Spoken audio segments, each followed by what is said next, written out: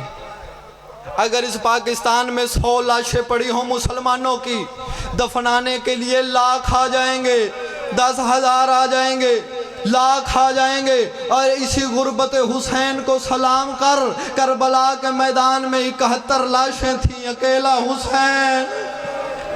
ہائے حسین، ہائے کر لینا، میں چھوڑنے لگا ہوں 2 فکرے پڑھنے ہیں۔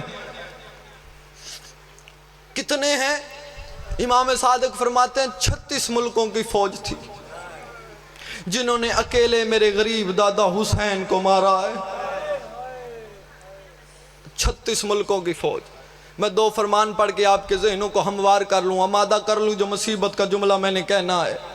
امام محمد باقر اپنی انگوٹھی کو دیکھ کے رویا کرتے تھے۔ سائل نے آگے پوچھا، مولا انگوٹھی کو دیکھ کے کیوں روتے ہیں؟ امام رو کے فرماتے ہیں، اس انگوٹھی کے نگینے جتنی جگہ نہیں تھی میرے دادا حسین کے جسم پر، جہاں تیروں میں تیر نہ لگے ہوں، نیزوں میں نیزے نہ لگے ہوں، برچھیوں میں برچھیاں نہ لگی ہوں۔ ایک اور فرمان پڑھتا ہوں، تیرے وقت کے امام کا فرمان پڑھتا ہوں۔ امام زمانہ فرماتے ہیں، الذی بدنہ سحقانا، امام فرماتے ہیں سلام میرا دادا حسین پر جس کے بدن کو گھوڑوں کی ٹاپوں سے کچلا گیا۔ ہائے ہائے ہائے، جس کے بدن کو گھوڑوں کی ٹاپوں سے کچلا گیا۔ اشیو، عزادارو، حسین کے ماتمیوں، نماز کی معراج سمجھتے ہو اگر سجدہ خاک شفا پہ ہو جائے؟ سمجھتے ہو نا؟ اس خاک شفا پہ سجدہ کرنے کے بعد اتنی فضیلت کیوں سمجھتے ہو؟ کہتے ہیں یہ تربت حسین کی قبر کی مٹی ہے، یہ مہر تربت ہے، حسین کی قبر کی مٹی ہے، کہتے ہو نا؟ تو میں پورے مجمع سے سوال کرتا ہوں، یہ پوری دنیا میں جو سجدے گاہیں ہیں یہ حسین کی قبر کی مٹی کی ہیں؟ نہیں، 22 مربع میل جہاں کی مٹی اٹھا لو خاک شفا ہے، جہاں کی مٹی اٹھا لو خاک شفا ہے۔ تو پھر اسے مہر تربت کیوں کہتے ہیں؟ حسین کی قبر کی مٹی کیوں کہتے ہیں؟ شاید بچے جملہ نہ سمجھے، لیکن جتنے بزرگ بیٹھے ہو جملہ سمجھو گے۔ ایک غریب کی لاش 22 مربع میل میں پھیل گئی۔ ہائے ہائے ہائے، تیرے بس میں ہائے کر لینا، آنسوؤں کی خیرات مالک دیتے ہیں۔ 22 مربع میل میں ایک مظلوم کی لاش پھیل گئی۔ عزاداروں کوئی سوچ سکتا ہے ایک لاش 22 مربع میل میں کیسے پھیل سکتی ہے؟ عزاداروں قتل حسین کے بعد ان بغیرتوں نے گھوڑے دوڑائے، مشرق کے گھوڑے مغرب کو دوڑے، مغرب کے گھوڑے مشرق کو دوڑے۔ جب یہ گھوڑے دوڑتے تھے حسین کی لاش کے اوپر سے گزرتے تھے، گھوڑوں کے ٹاپ حسین غریب کے جسم پہ پڑتے تھے، حسین کا گوشت گھوڑوں کی ٹاپوں میں اچھلتا جاتا تھا۔ یہ گھوڑے ادھر کو دوڑتے، حسین کا گوشت ادھر کو پھیل جاتا، گھوڑے ادھر کو دوڑتے، غریب کا گوشت ادھر کو پھیل جاتا۔ عزادار کربلا کے میدان میں ایک کالے برقعے والی بی بی تھی جو بار بار گھوڑوں کے پیچھے جا کے گھوڑوں سے گوشت چنتی بھی جاتی تھی اور کہتی جاتی تھی، واہ غریبا، واہ مظلومہ، واہ حسینہ۔ اللہ اللہ